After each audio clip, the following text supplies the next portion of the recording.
असं आहे की मध्ये नो टॉलरन्स फॉर ड्रग्स अशी मोहीम चाललेली आहे। मोठ्या प्रमाणात इंटेलिजन्स गॅदर चाललेले आहेत आणि कुठल्याही परिस्थितीमध्ये हे जे ड्रग्सचं जाळं आहे त्याची पाळंमुळं खणून काढणं हा प्रयत्न चाललेला आहे। वेगवेगळे युनिट्स त्याच्यामध्ये काम करतायत आणि मला असं वाटतं की रोज कुठे ना कुठे आता ही कारवाई चाललेली आहे। पुढचे काही दिवस सातत्याने कारवाई आम्ही करतच राहणार। यंदा अल निनोचं संकट आहे। एक रिपोर्ट समोर आला आहे की राज्यातील 353 पैकी 181 तालुक्यांमध्ये अवर्षण राहू शकते।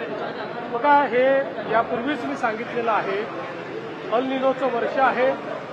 ॲव्हरेज पाऊस जरी 92% असला तरी देखील विशेषतः मराठवाडा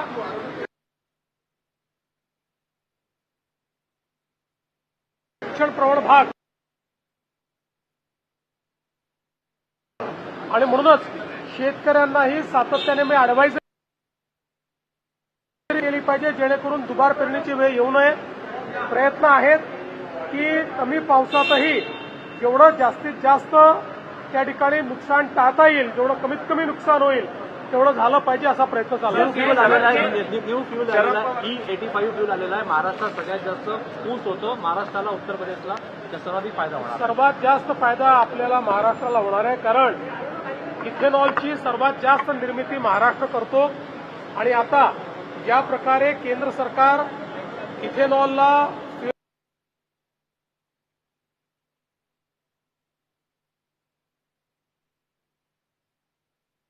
इथेनॉलची सर्वात जास्त निर्मिती महाराष्ट्र करतो आणि आता ज्या प्रकारे केंद्र सरकार इथेनॉलला फ्युएल ब्लेंडिंगमध्ये आणि 100% इथेनॉलवर चालणाऱ्या गाड्या या गोष्टींना ज्या प्रकारे त्या ठिकाणी प्रायमसी दिली जाते, मला विश्वास आहे की आपल्या शेतकऱ्याला त्याचा फार फायदा होईल। शरद पवार म्हणाले की इंधनचे दर आणि पेट्रोल एलपीजीचे दर जे वाढत आहे राजकीय हादरे येणाऱ्या काळात बसतील।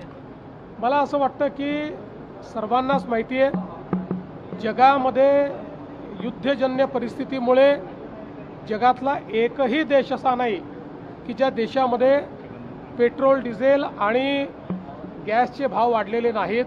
ते सगळीकडे वाढले आहेत।